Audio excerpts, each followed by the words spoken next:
Observe کیا کہ teacher and students کا جو انٹریکشن ہونا چاہیے، جو لائزون ہونا چاہیے، وہاں پہ تھوڑا سا میں نے آبزرو کیا کہ وہ تھوڑا سا لے کرتا ہے. ٹھیک ہے. اس پہ ہم نے پھر کام کیا کہ کلاس روم کے اندر جب تک چینج نہیں آئے گی تو اوور آل ایجوکیشن سسٹم کے اندر چینج نہیں آئے گی. ہم باہر سے بیٹھ کے جو مرضی کرتے رہیں، کوئی بھی انیشیٹو لیتے رہیں، پالیسی بناتے رہیں، جب تک ٹیچر اینڈ اسٹوڈنٹس کا لائزون نہیں بنے گا، جب ٹیچر جو ہے وہ اسٹوڈنٹس کے لیول پہ آ کے نہیں پڑھائے گا تو بچوں کو بھی سمجھ نہیں آئے گی.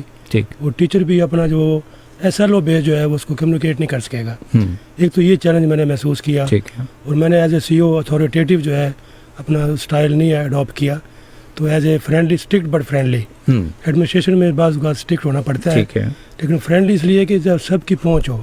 اور انٹرسٹنگ بات آپ کو میں بتاؤں کہ کچھ دن پہلے جو ہے مجھے اسٹوڈنٹس کے فون آئے، سر ہمارے اسکول میں جو ہے یہ اسی طرح یہ ہو رہا ہے، اور ڈائریکٹ اس اسکول کی انفارمیشن میرے تک پہنچ گئی. یعنی کہ کبھی ایسا ماحول پہلے نہیں ہوا کہ ٹیچر اور جو اسٹوڈنٹس ہیں وہ سی او کو فون کر رہے ہوں. بالکل صحیح. تو میں نے ادھر آ کے جو ہے فیصل آباد میں ایک انوائرمنٹ بنایا تاکہ وہ اوپنلی وہ چیزیں ڈسکس کر سکیں.